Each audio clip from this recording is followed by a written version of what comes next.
కానీ ఈరోజు ఎస్ఎల్బీసీలో మీరు చేసిందేవి? ఎస్ఎల్బీసీలో మీరు చేసినటువంటి వ్యవహారం ఏది?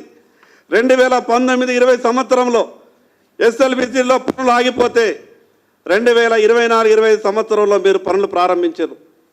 ఎస్టిమేట్లు పెంచారు, కాంట్రాక్టర్తో అగ్రిమెంట్లు చేసుకున్నారు, ఎక్కడెక్కడ ఎట్లెట్లా వ్యవహారం జరగాలనో మిగతా విషయాలన్నీ కూడా మాట్లాడుకున్నారు. 4 సంవత్సరాల తర్వాత ఆ టన్నెల్ పనులు ప్రారంభించేటప్పుడు జిఎస్ఐ వాళ్ళ అడ్వైస్ తీసుకోవాలి. ఒకసారి సొరంగం తవ్విన తర్వాత దాని రూపురేఖలన్నీ కూడా లోపల మారిపోతాయి. ఒత్తిడికి ఆ సొరంగం గురవుతుంది.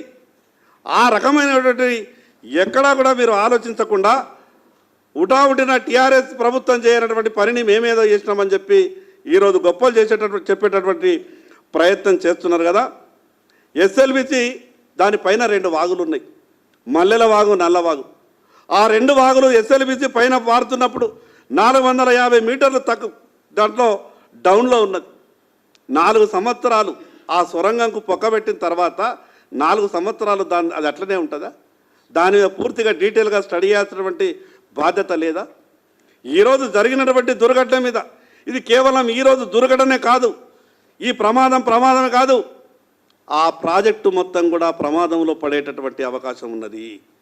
అది ఎక్కడికో వెళ్ళింది. చివరిగా 20-25% మిగిలి ఉన్నటువంటి ఆ పనులు ఒక గందరగోళంగా తయారయ్యేటటువంటి పరిస్థితి ఉన్నది.